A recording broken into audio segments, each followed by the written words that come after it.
ಅದೇ ಹೇಳ್ತಾ ಇದ್ದೀನಲ್ಲ, ಅವರ ಆರೋಪಗಳು ಪ್ರತಿ ಆರೋಪಗಳು ಏನ್ ಮಾಡಿದ್ರು, ಈ ಆರೋಪಗಳಿಗೆ ಸ್ಪಷ್ಟವಾದಂತಹ ಉತ್ತರವನ್ನ ಮಾಜಿ ಪ್ರಧಾನಮಂತ್ರಿಗಳಿರ್ಬೋದು, ಮಾಜಿ ಮುಖ್ಯಮಂತ್ರಿಗಳು, ಕೇಂದ್ರ ಸಚಿವರಿರ್ಬೋದು, ಕರ್ನಾಟಕದ ಮಾಜಿ ಮುಖ್ಯಮಂತ್ರಿಗಳಿರ್ಬೋದು, ವಿರೋಧ ಪಕ್ಷದ ನಾಯಕರಿರ್ಬೋದು, ಸೊ ಹೀಗೆ ಅನೇಕರು ಏನು ಆರೋಪಗಳನ್ನ ಮಾಡ್ತಾ ಬಂದ್ರು, ಆ ಎಲ್ಲ ಆರೋಪಗಳಿಗೆ ಒಂದು ಸ್ಪಷ್ಟವಾದಂತ ತೀರ್ಪನ್ನ, ಅದು ಕೇವಲ ಒಂದು ಭಾಗದಲ್ಲ, ಉತ್ತರ ಕರ್ನಾಟಕದಲ್ಲೂ ಕೂಡ ಜನ ತೀರ್ಪನ್ನ ಕೊಟ್ಟಿದ್ದಾರೆ, ಮಧ್ಯ ಕರ್ನಾಟಕದಲ್ಲಿ ಅಂತಂದು ಕಲ್ಯಾಣ ಕರ್ನಾಟಕದಲ್ಲಿ ಕೊಟ್ಟಿದ್ದಾರೆ, ಇನ್ನೊಂದು ಹಳೆ ಮೈಸೂರು ಭಾಗದಲ್ಲಿ ಕೊಟ್ಟಿದ್ದಾರೆ.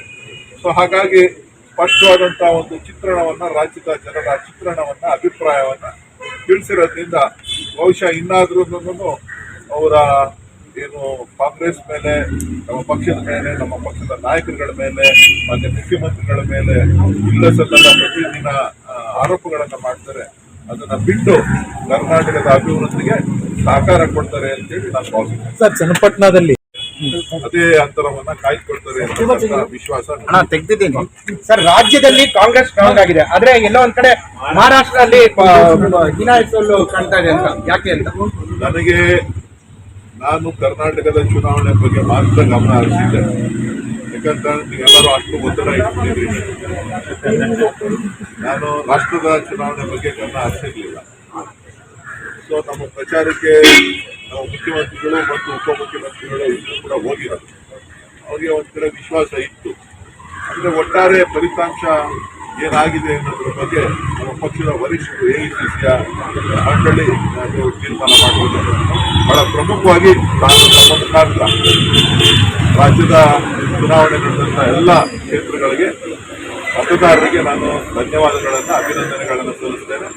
ಜೊತೆಗೆ ಚನ್ನಪಟ್ಟಣ ತಾಲೂಕಿನ ಪ್ರತಿಯೊಬ್ಬ ಮತದಾರರು ಪ್ರಬುದ್ಧ ಮತದಾನವನ್ನು ನೀಡಿ ಇವತ್ತು ನಮಗೆ ಶಕ್ತಿಯನ್ನ ಕೊಟ್ಟಿದ್ದಾರೆ. ಅವ್ರಿಗೆ ವಿಶೇಷವಾಗಿ, ವೈಯಕ್ತಿಕವಾಗಿ, ಪಕ್ಷದ ಪರವಾಗಿ ಅವರೆಲ್ಲರಿಗೂ ಕೂಡ ನನ್ನ ಸಾಷ್ಟಾಂಗ ನಮಸ್ಕಾರಗಳನ್ನು ತಿಳಿಸ್ತಾ, ಅನೇಕ ಕಾರ್ಯಕರ್ತರು, ಮಂತ್ರಿಗಳು, ಶಾಸಕರು ಇಡೀ ರಾಜ್ಯದ ಮೂಲೆ ಮೂಲೆಯಿಂದ ಬಂದು ಇವತ್ತು ಆ ಚುನಾವಣೆಯನ್ನ ನಡೆಸಿದ್ರು. ಸೊ ಅವರೇ ಚುನಾವಣೆಯಲ್ಲಿ ನಿಂತಿದ್ದೇವೆ ಅಂತಕ್ಕಂಥ ಒಂದು ಭಾವನೆಯನ್ನ ಇಟ್ಕೊಂಡು ಅವರೆಲ್ಲರೂ ಕೂಡ ಕೆಲಸ ಮಾಡಿದ್ರು. ಅವರೆಲ್ಲರೂ ಕೂಡ ವೈಯಕ್ತಿಕವಾಗಿ ಇವತ್ತು ನಮ್ಮ ಜಿಲ್ಲೆಯಲ್ಲಿ ಗೆಲುವನ್ನ ತಂದುಕೊಡ್ಲಿಕ್ಕೆ ಪ್ರತಿಯೊಬ್ಬರ ಕಾಣಿಕೆ ಕೂಡ, ಪ್ರತಿಯೊಬ್ಬರ ಕೆಲಸ ಕಾರ್ಯಗಳು ಹಗಲು ರಾತ್ರಿ ಶ್ರಮ ಪಟ್ಟಿದ್ದಾರೆ. ಅವರೆಲ್ಲರಿಗೂ ಕೂಡ ನಾನು ವಿಶೇಷವಾಗಿ ಧನ್ಯವಾದಗಳನ್ನ, ಅಭಿನಂದನೆಗಳನ್ನ ಸಲ್ಲಿಸ್ತೇನೆ. ತಮ್ಮ ಮುಖಾಂತರ ತಾವು ಕೂಡ ನಾವೆಷ್ಟೇ ಕಠಿಣವಾಗಿ ಮಾತಾಡಿದ್ರು ಕೂಡ ನೀವು ಕೂಡ ನಿಮ್ಮ ಆಚಾರ ವಿಚಾರಗಳನ್ನು ಪ್ರಚಾರ ಮಾಡ್ತಾ ನೀವು ಕೂಡ ಮಾಡಿದ್ರಿ. ನಿಮಗೂ ಕೂಡ ನಾನು ಧನ್ಯವಾದಗಳನ್ನು ಹೇಳ್ತೇನೆ. ನಮಸ್ಕಾರ. ಸರ್, ಗ್ರಾಮಾಂತರ ಸೋಲು ಚನ್ನಪಟ್ಟಣದ ಮೂಲಕ ನಿಮಗೆ ಗೆಲುವು ಕಾಂಗ್ರೆಸ್ಗೆ ಶಕ್ತಿ ತಂದಿದೆ.